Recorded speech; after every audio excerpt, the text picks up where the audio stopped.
So guys, welcome back. This is lesson 3 of however many there's going to be for scale tutorials and so on. We've done C major so far, and we've also done D Dorian. So, what's third on the list? Well, it's only a little scale I like to call my favourite, Phrygian. That's right, in the key of E. If you don't, well, I'm teaching this to not use sharps and flats to make it simple, but obviously there's many more. E Phrygian.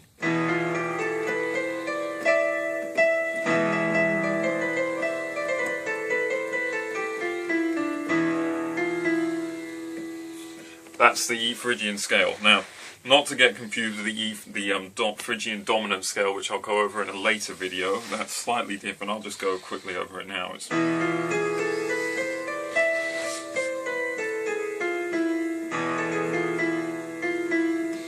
just slightly different. There's a major third instead of a minor third if you're playing the Phrygian dominant scale, but I'm going to go over that in a later video. For now, it's just a simple Phrygian scale. So, to the intervals of the Phrygian scale, quite simply, first off, is a minor second. First time we've come across this is an interval on a scale, so E to F is a semitone, minor second. Sounds very horrible. The word for it is dissonant. Well, I don't think it sounds. Maybe anyway. So you go to the minor second, then the minor third, the perfect fourth, the perfect fifth, the minor sixth, the minor seventh, and at last the octave. So that's one thing you take from that. Phrygian is actually the only, like, of the main 7 scales there are, it's the only scale with no major intervals used whatsoever. You may think that's weird because there is a minor scale, but there is a major second instead of a minor second in the minor scale, but more about that when I get to that scale later. But for now, Phrygian, yes, it's the only scale of the main 7 there are.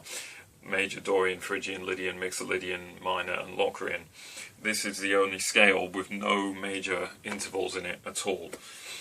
So, once again, minor second, minor third, perfect fourth, perfect fifth, minor sixth, minor seventh, octave. Using tone semitones, it goes semitone, tone, tone, tone, semitone, tone, tone. Remember, always 5 tones, 2 semitones. So those are the basic fundamentals of the structure behind the Phrygian scale. And that's in E with no sharps or flats. The notes are E, F, G, A, B, C, D, E. So let's just quickly use it in a different key, Tim, random key. B. B.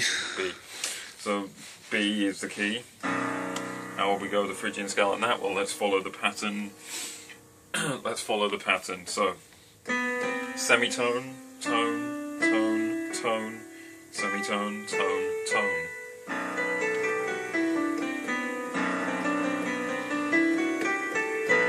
That would be the B Phrygian scale.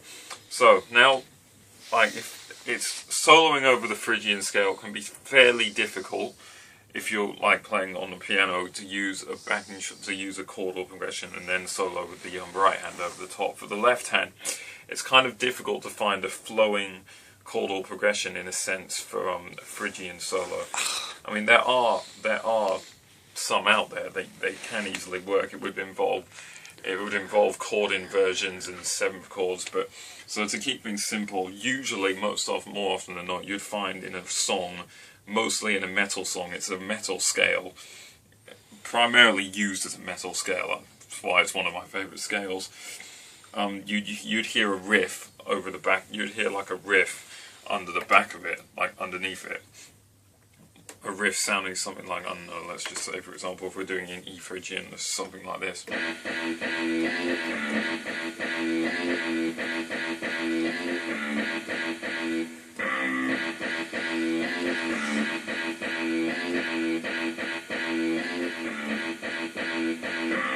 Something like that for a E Phrygian solo riff.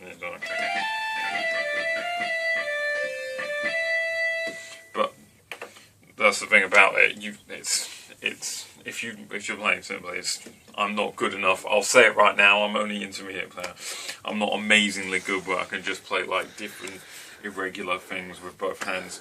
So if you want a chordal progression to it, there's simple. I mean, you can use simple ones like just holding chords down and just going like, I don't know.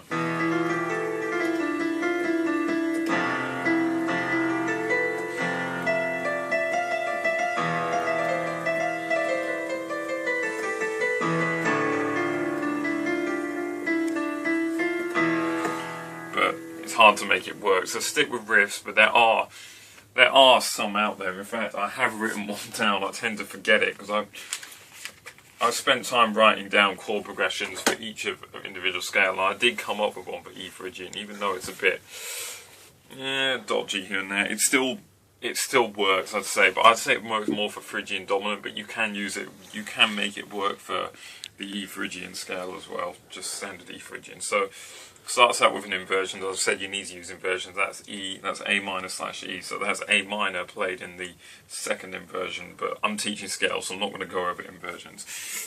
And that would be this. That's A minor / E, then you go to D minor, to F major, and then to E minor / B, which is this. Those are the four, that's a 4-chord progression for E Phrygian. As I said, it may work better for E Phrygian dominant, but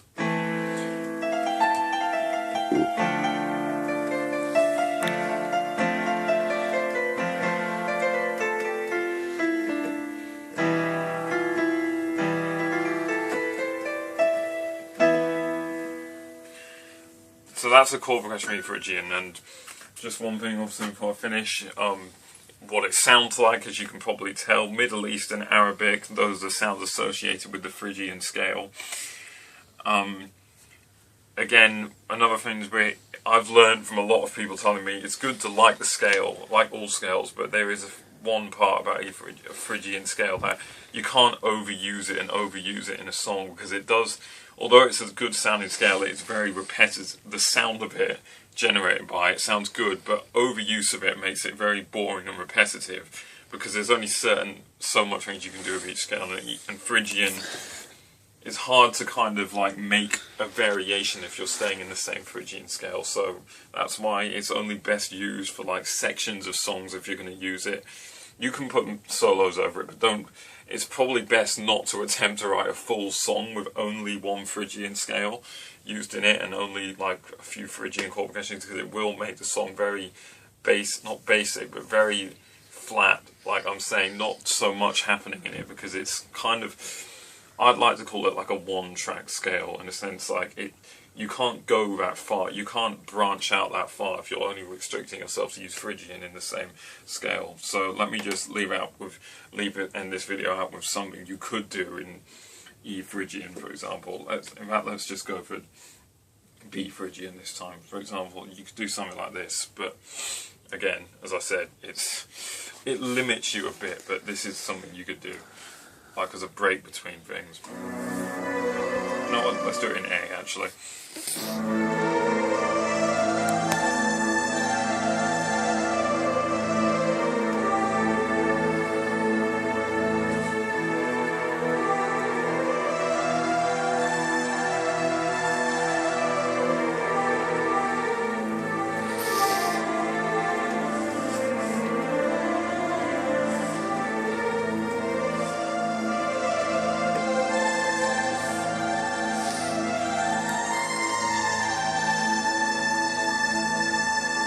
Again, you could only really, it's kind of difficult, but it's a good scale to use. I recommend you try it out like all scales. It does sound good. When I get to the Phrygian dominant video later, you'll realise there's a bit more you can do with it. For now, it's just Phrygian, and we just have to keep it like that.